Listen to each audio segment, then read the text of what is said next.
नमस्कार दोस्तों, आप सभी का स्वागत है हमारे चैनल धीवर क्लासेस में। आज हम लोग कक्षा 10वीं का अध्याय 1 प्रश्नावली 2 बहुपद का प्रश्नावली 2 देखने जा रहे हैं। हम लोग प्रश्नावली 1 में देखे थे बहुपद को कैसा भाग दिया जाता है और बहुपद को भाग देकर शेषफल और भागफल ज्ञात किए थे। अब प्रश्नावली 2 में हम लोग देखेंगे शेषफल प्रमेय की सहायता से शेषफल कैसा प्राप्त किया जाता है। तो हमारा पहला क्वेश्चन है, यदि px बराबर 1 धन 3 माइनस 5 धन 8 को निम्नलिखित से भाग करें तो शेषफल प्रमेय की मदद से शेषफल ज्ञात कीजिए। अब हमारा ये भाजक है, तो पहला भाजक है 1 धन 1 के साथ इसको भाग देंगे, फिर पता करेंगे कि शेषफल क्या होता है। दूसरे बार 2 1 माइनस 1 को इसी के साथ फिर भाग देंगे, फिर देखेंगे कि शेषफल कितना आएगा 1 प्लस 2 का, फिर तीसरे बार इसी से भाग देंगे, फिर देखेंगे कि कितना आता है। फिर हमारा भाज्य यही रहेगा, भाजक फिर 1 माइनस 4 है, फिर हम लोग भाग देके देखेंगे। तो ऐसे ही हमें ये px को ये सभी के साथ हमें भाग देके देखना है और बताना है कि शेषफल कितना आता है। तो हम लोग हल करेंगे, हम लोग पहले इसके लिए कर रहे हैं ना, पहले के लिए। तो हल दिया है क्या दिया है, px बराबर 1 धन 3 2 माइनस 5 धन 8।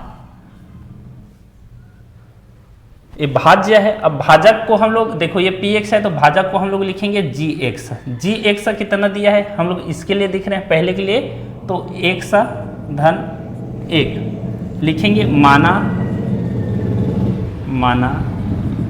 gx बराबर 0। gx को हम लोग 0 मान लेंगे। तो देखो gx का मान क्या है, 1 धन 1 बराबर 0। अब 1 को अकेला करेंगे तो 1 को इधर पक्षांतर करेंगे तो 1 बराबर क्या हो जाएगा -1। ये धन का है तो पक्षांतर हो गए ऋण का हो जाएगा। शेषफल प्रमेय से शेषफल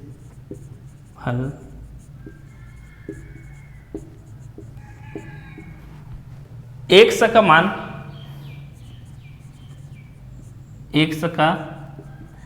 मान भाज्य में रखने पर हमारा x का मान -1 आया है, इसका मान हम लोग भाज्य में रखते हैं इसको देख लेते हैं। तो हमारा r बराबर p और x की जगह क्या रखे हैं -1। भाज्य हमारा क्या है 1 है, तो x की जगह क्या लिखेंगे -1 की घात 3 धन 3 1 2, तो 3 की जगह 3 और 1 की जगह -1 और इसका घात 2। ये ऋण है तो ऋण, ये 5 x है तो 5 की जगह 5 और 1 की जगह -1 धन 8, तो यहाँ लिखेंगे धन 8। इसको हल करते हैं, 1 का घात अगर 3 है तो इसका आंसर क्या आ जाएगा -1 गुणित -1 गुणित -1, तो हमारा आंसर क्या हो जाएगा -1। ये 3 है और 1 की घात 2, तो देखो -1 गुणित -1 बराबर +1।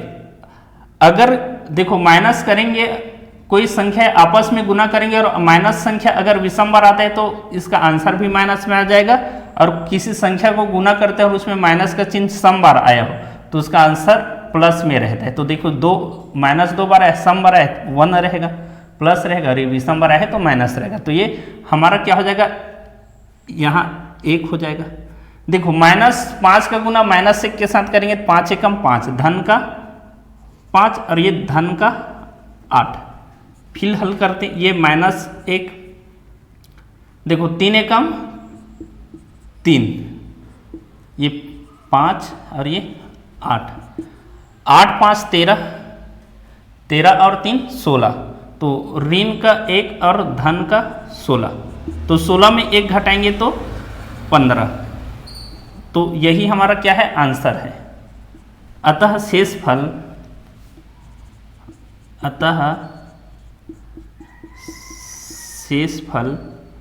15 है।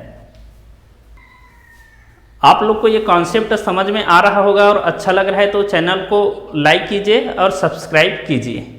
इसी का हम लोग देख रहे हैं, भाज्य तो यही है। अब भाजक के दूसरा हो जाएगा 2x -1 हो जाएगा। तो हमें हल करेंगे तो दिया है px का मान तो यही रहेगा, x की घात 3 धन 3 x की घात 2 माइनस 5x धन 8। अब इसके बाद हमारा gx हो जाएगा, gx हम इसको लेंगे 2x -1। तो माना gx बराबर 0। तो हमारा gx का मान कितना है, 2x -1 बराबर 0। अब हम एक को ये ऋण कहे तो पक्षांतर करेंगे तो हमारे पास 2x बचेगा और ये ऋण के इधर पक्षांतर होने के बाद धन का। अब ये 2x के गुणांक में है तो ये पक्षांतर होकर भाग में आ जाएगा। तो हमारे पास बचेगा x बराबर 1/2। लिखेंगे शेषफल पर में से, शेषफल पर में से x का मान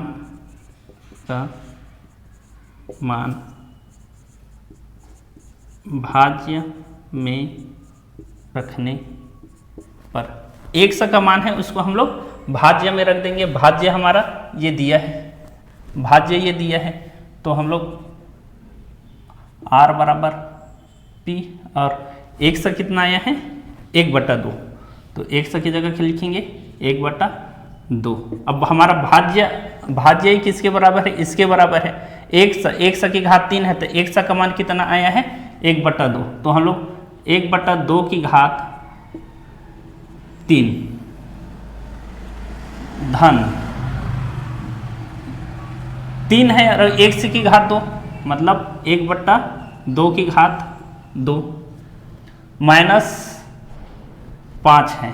-5 और x का मान कितना आया है 1/2 धन 8। इसको हम लोग हल करेंगे, 1/2 की घात 3 है तो इसको आपस में 3 बार गुना करेंगे। 1 का गुना 3 बार करेंगे, 1 एकम 1 1 एकम 1 1 एकम 1, ऊपर में क्या आ जाएगा 1 आ जाएगा। और 2 को घात को हम लोग 3 के साथ गुना करेंगे तो ऐसा हो जाएगा 2 गुणित 2 गुणित 2, 2 दूनी 4 और 4 दूनी 8 धन ये 3। ये देखो ब्रैकेट का मतलब क्या होता है, गुना होता है। इसको खोलेंगे तो 1 गुणित 1 1 एकम 1 और इसको खोलेंगे तो 2 दूनी 4। ये माइनस है तो -5, ब्रैकेट का मतलब गुना होता है और ये 1/2 धन 8। अब हमें बोर्ड मास के अनुसार सबसे पहले तो हमें गुना किया जाता है तो हमारा ये तो 1/8 धन, देखो 3 का गुना 1 के साथ तो 3 एकम 3 और यहाँ नीचे में कुछ नहीं है तो 1 रहता तो 1 4 4 -5 का गुना 1 के साथ करेंगे तो ये माइनस हो जाएगा और ये 5 और नीचे में 2 धन 8। अब देखो ये सभी का हम लोग क्या निकालेंगे, एलसीएम निकालेंगे। तो एलसीएम निकालने आप लोग को आना चाहिए। देखो यहाँ 8 है, अब हम लोग एलसीएम निकालना सीखते हैं। कोई आप लोग को नहीं आता होगा तो ध्यान से देखना। ये 8 है, देखो 4 के पहाड़ा में 8 आता है क्या, आता है, ठीक है। 2 के पहाड़ा में आता है, 1 के पहाड़ा में आता है, यानी कि 8 ना ये दिया गया सभी अंक के साथ कोई कट गया तो यही इसका एलसीएम होगा। तो यहाँ एलसीएम हमारा कितना आ गया, 8 आ गया। अब देखो 8 है तो इस 8 को 8 से डिवाइड करेंगे तो 1 आएगा और ऊपर वाले के साथ फिर गुना करेंगे तो 1 एकम 1, ये धन है तो धन। ये वाला 8 को हम लोग फिर 4 से डिवाइड करेंगे तो 8 को 4 से डिवाइड करेंगे तो 8 एकम 4 एकम 4 और 4 दूनी 8। अब इस वाले 2 को 3 के साथ गुना करेंगे तो 2 3 6, यहाँ माइनस का चिन्ह है तो माइनस का चिन्ह लगाएंगे। फिर हम लोग इस वाले 8 को लेंगे, इस वाले 2 के साथ डिवाइड करेंगे, 2 एकम 2 2 4 8। इस 4 को 5 के साथ गुना करेंगे तो 4 पंचे 20, ये धन का चिन्ह है तो धन का चिन्ह। फिर इस वाले 8 को पकड़ेंगे और 1 के साथ डिवाइड करेंगे तो हमारा आंसर 8 आ जाएगा, और 8 को 8 के साथ गुना करेंगे तो 8 8 64। ध्यान से करना है, आप लोग को समझ में नहीं आया होगा तो आप एक बार वीडियो को थोड़ा सा और पीछे करके आप लोग देख लेना इसको। अब इसके बाद जो प्लस वाला है और माइनस वाले है उसको हम लोग जोड़ लेते हैं। देखो प्लस का 64 और प्लस का 6, 64 और 6 70, 70 और 1 71, ये किसका है प्लस का है, और माइनस 20 और बटा 8, तो 71 में 20 घटाएंगे तो हमारे पास क्या होगा 51 बटा 8, यही हमारा क्या है आंसर है। अब हम लोग देखने जा रहे हैं इसी का तीसरा, हमारा भाज्य है px, x का घात 3 धन 3 x की घात 2 माइनस 5 x धन 8, और हमारा भाजक क्या है, इस टाइम भाजक हम क्या लेंगे, ये तीसरा नंबर लेंगे ना, x धन 2, तो मानेंगे माना gx बराबर 0, x का मान क्या है x धन 2 बराबर 0। x को अकेला करेंगे तो इस 2 को धन का है पक्षांतर करेंगे तो क्या हो जाएगा ऋण का 2, तो x का मान कितना आया -2। शेषफल प्रमेय से x का मान भाज्य में रखने पर, ये हमारा भाज्य है, यहाँ x का मान रखेंगे और x का मान क्या आया है -2 आया है, तो जहां जहां x है वहां वहां हम लोग क्या रखेंगे p। देखो x यहाँ है तो इसके जगह हम लोग क्या रखेंगे -2। अब देखो इसका मान ये है भाज्य है तो इसमें हम लोग -2 रखेंगे तो r बराबर क्या हो जाएगा, ये x है, x की जगह -2 की घात 3 धन 3 x की घात 2 धन 3 x -2 की घात 2 माइनस 5 x की जगह क्या रखेंगे -2 धन 8। देखो इसमें जहां जहां x था वहां वहां हम लोग क्या रख दिए -2। अब इसको हम लोग हल करते हैं। देखो इसका गुना करेंगे -2 गुणित -2 गुणित -2, 2 दूनी 4 दूनी 8, तो माइनस का 8। इसके बाद ये देखो ये धन का 3 है और ये देखो -2 गुणित -2, तो 2 दूनी 4, तो ये गुना का 4 आ जाएगा।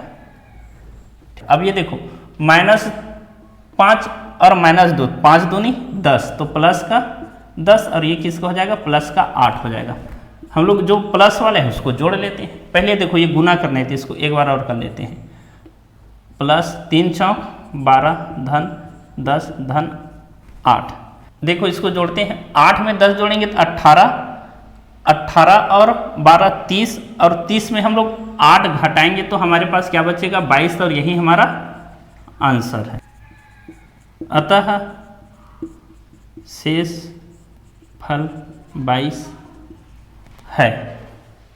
अब हम लोग देखने जा रहे हैं इसी का चौथा देख रहे हैं, हमारा भाज्य तो ये दिया गया है और भाजक क्या होगा gx बराबर 1 माइनस 4, तो gx बराबर 0 और gx का मान क्या है 1 माइनस 4 बराबर 0, तो 1 बराबर इस 4 को पक्षांतर करेंगे, -4 को पक्षांतर करेंगे तो प्लस का 4 हो जाएगा। शेषफल प्रमेय से 1 का मान भाज्य में रखने पर, तो हमारा भाज्य हो जाएगा, देखो p है, 1 की जगह क्या आया है 4 आया है, तो यहाँ क्या रखेंगे 4, तो देखो 1 की जगह 4 और इसका घात 3 धन 3 4 की घात 2 माइनस 5 और ये 4 धन 8। हल करते हैं। देखो 4 का ये क्यू है ऐसा, 4 गुणित 4 गुणित 4, तो 4 चौक 16 और 16 चौक 64। ये देखो ये 3 है और ये गुणांक में है, 4 का स्क्वायर है, तो इसका मतलब ये हो जाएगा 3 हो जाएगा और गुना 4 का स्क्वायर, तो 4 का स्क्वायर मतलब 4 चौक 16, तो 3 गुणित 16, तो 16 तो ये कितना होता है 48 होता है, 48। 5 चौक 20 माइनस का 20 धन 8। अब प्लस वाले को जोड़ लेते हैं, जितना प्लस वाले उसमें से हम लोग 20 को माइनस कर देंगे। देखो 64 है, 48 और ये 8 है, इस सबको जोड़ेंगे। देखो 8 8 16, 16 4 20, 20 का शून्य हाथ में लाया 2, 6 4 10, 10 और 2 12, 120। 120 में हम लोग 20 को घटाएंगे तो 120 में 20 को घटाएंगे तो 100 बचेगा और यही r बराबर 100 हमारा आंसर है। अतः शेष फल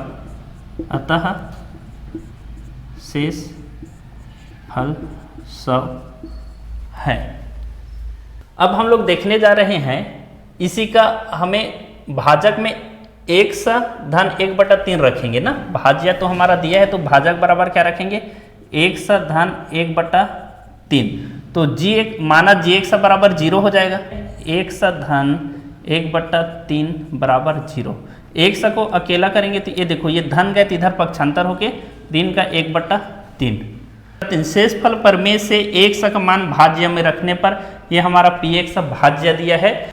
1 सा की जगह क्या रखेंगे -1/3 रखेंगे, -1/3। तो देखो 1 सा की घात 3 तो -1/3 की घात 3। धन है तो यहाँ धन, 3 है तो 3 और -1/3 की घात 2, -5। 1 सा की जगह क्या रखेंगे -1/3। धन ये 8 है तो धन 8। हल करेंगे, अब इसको खोलेंगे तो 1 की घात 3 है तो ये क्या हो जाएगा -1 और 3 का घात 3 है तो 3 तिया 9 और 9 तिया 27। तो ये प्लस का 3 ही हो जाएगा। 1 का गुना 2 बार करेंगे -1 और -1 तो हमारा 1 ही आ जाएगा ना। तो यहाँ क्या हो जाएगा 1 और 3 का स्क्वायर 9। अब वैसे ही हम लोग -5 का गुना इसके साथ करेंगे, -1 के साथ करेंगे तो क्या हो जाएगा प्लस का 5/3 प्लस 8। देखो ये गुना में है और ये देखो ये माइनस में, तो ये गुना है तो 3 एकम 3 और ये 3 तिया 9। तो हमारे पास क्या बचेगा देखो -1/27 धन, यहाँ तो एक बार में कटा तो 1 एकम 1 और नीचे में 3 धन 5/3 धन 8। अब यहाँ देखो नीचे में कुछ नहीं है तो 1 रहता है तो हम लोग 3 के पहाड़ हम 27 आता है तो इसका एलसीएम हमारा क्या हो जाएगा 27 हो जाएगा। ठीक है, अब देखो 27 को 27 से डिवाइड करेंगे तो क्या बचेगा 1 बचेगा और 1 को -1 के साथ गुना करेंगे तो यहाँ क्या हो जाएगा माइनस। अब देखो इस 27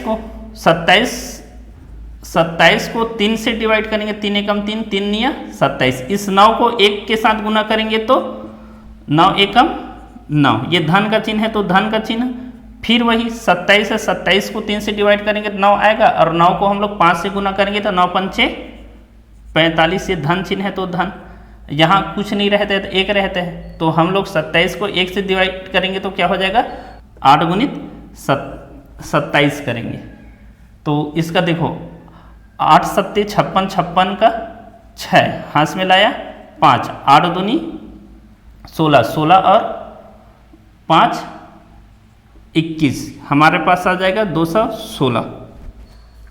6 5 11, 11 और 9 20 और 20 में 1 घटा देंगे, 1 को घटा देते हैं तो 19, 19 का 9 हाथ में लाया 1, 4 4 1 5 और 5 1 6 और हमारे पास और ये सामने क्या है 2 है तो हमारा आंसर क्या आ जाएगा 269/27।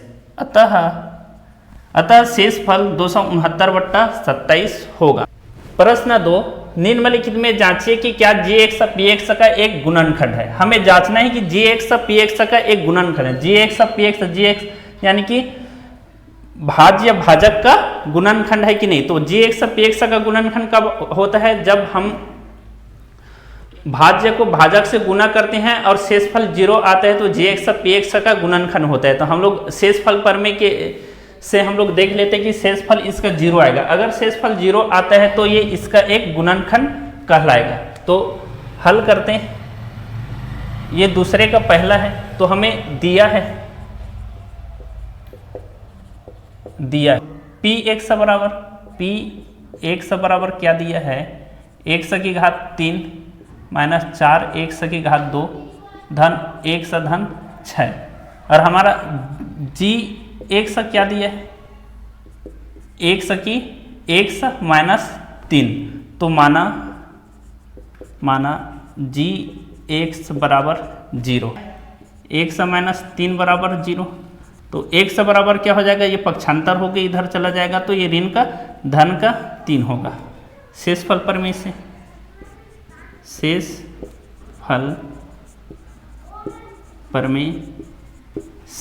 एक्स का मान पी एक्स या भाज्य में रखने पर, ध्यान देना पी एक्स हमेशा ये भाज्य होता है और ये जी एक्स भाजक होता है। तो भाज्य या पी एक्स में मान रख देते हैं। एक्स बराबर क्या आया है, 3 आया है, पी है और एक्स की जगह क्या रखेंगे 3। देखो एक्स की घात 3 तो 3 की घात 3 माइनस 4 एक्स की घात 2 4 और ब्रैकेट में 3 की घात 2 प्लस एक्स की जगह क्या रखें 3 प्लस 6, 3 का घात 3 का मतलब 3 तिया 9 9 तिया 27।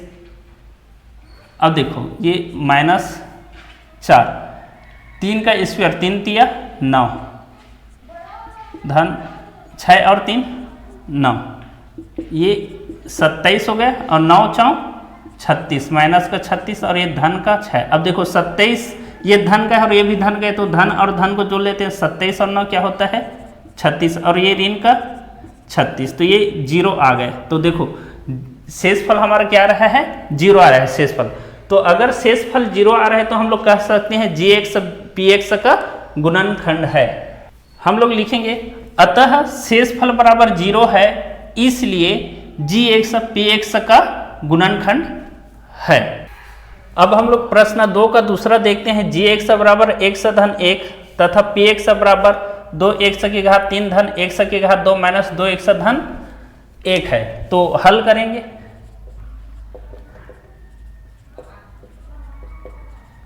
दिया है पी एक्स बराबर क्या है 2 एक्स की घात 3 धन एक्स की घात 2 ऋण 2 एक्स धन 1 और जी एक्स क्या दिया है एक्स धन 1, माना जी एक्स बराबर 0। जी एक्स किसके बराबर है, एक्स धन 1 बराबर 0। तो एक्स को अकेला करेंगे तो ये एक पक्षांतर हो गया -1, तो एक्स बराबर क्या हो जाएगा -1। अब शेषफल प्रमेय से शेषफल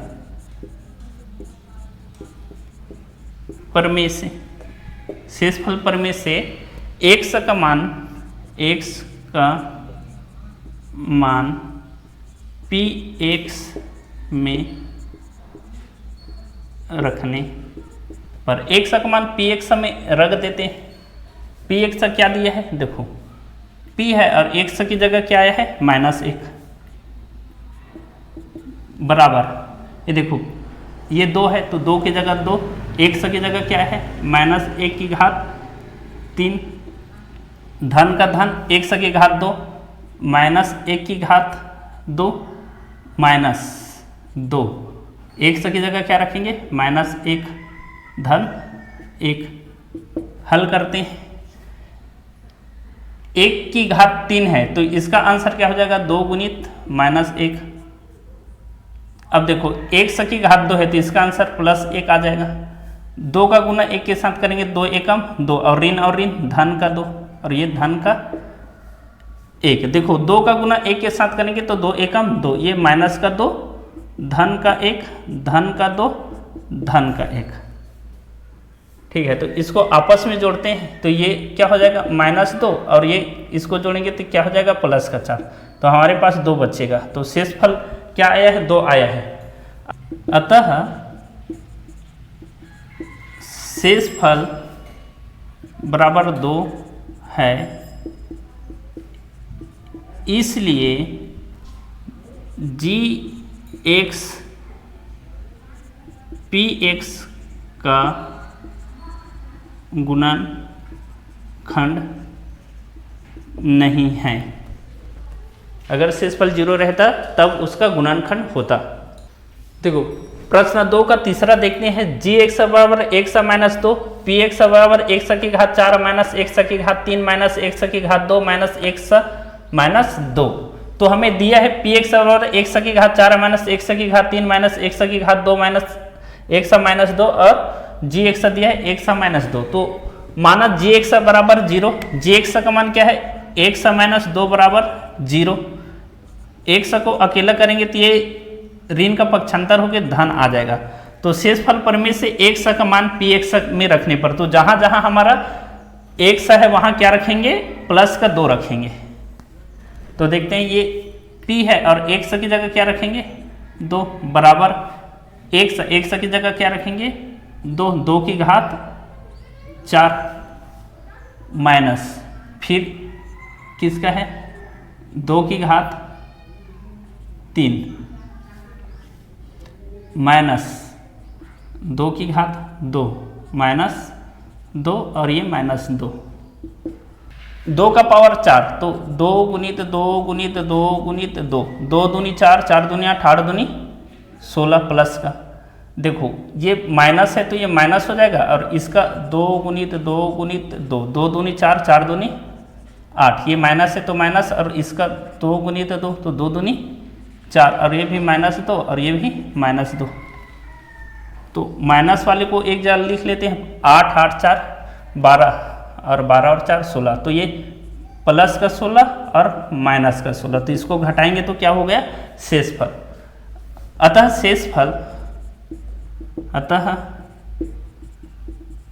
शेषफल 0 है, इसलिए gx px का गुणनखंड है। अब हम लोग देखने जा रहे हैं दूसरे का चौथा। हमारा दिया है देखो px दिया है 1 की घात 3 धन 5 1 की घात 2 माइनस 5 1 धन 1 और gx दिया है 1 माइनस 1। तो माना gx बराबर 0, तो gx का मान क्या है 1 माइनस 1 बराबर 0। तो 1 बराबर क्या हो जाएगा कि 1 इधर किसका है ऋण का है तो पक्षांतर हो गए धन का। तो शेषफल प्रमेय से 1 का मान px पे रखने पर, तो हमारा जहां जहां 1 है वहां वहां क्या रखेंगे 1 रखेंगे। तो देखो ये p है और 1 की जगह क्या रखेंगे 1 की जगह 1 रखेंगे और इसका घात 3 धन 5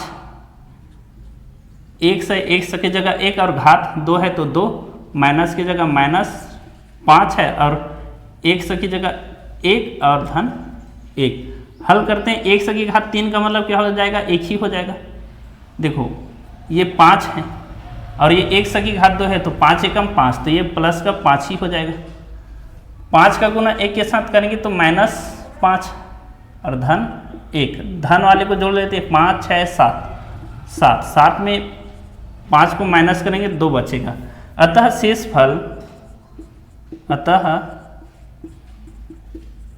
शेषफल 2 है, इसलिए gx px का गुणनखंड नहीं है, गुणनखंड नहीं है। दूसरे का पांचवा देखते हैं। हमें देखो दिया है px बराबर क्या दिया है 1 की घात 2 धन 2 1 माइनस 1 और gx क्या दिया है 1 धन 4। तो माना कि gx बराबर 0, तो gx का मान क्या है 1 धन 4 बराबर 0। तो 1 बराबर क्या हो जाएगा, ये धन का पक्षांतर हो गया ऋण का हो जाएगा, तो 1 बराबर ऋण 4। शेषफल प्रमेय से 1 का मान px में रखने पर। तो जहाँ जहाँ पी एक्स है वहाँ वहाँ क्या रखेंगे, -4 रखेंगे। तो देखो ये पी एक्स है, पी है, एक्स की जगह क्या रखेंगे, -4 बराबर -4 और इसका घात 2 धन 2, एक्स की जगह क्या रखेंगे, -4 और -1। तो देखो 4 गुणित -4 का स्क्वायर मतलब ये होता है, और इसका 4 चौक 16, तो प्लस का कितना हो जाएगा, 16 हो जाएगा। अब देखो ये माइनस का है और ये प्लस का है, तो 4 दूनी 8, ये माइनस का 8 और ये किसका हो जाएगा, माइनस का 1, तो ये 16 और ये माइनस का 9। तो देखो 16 में 9 घटाएंगे तो हमारे पास क्या बचेगा, 7। अतः शेषफल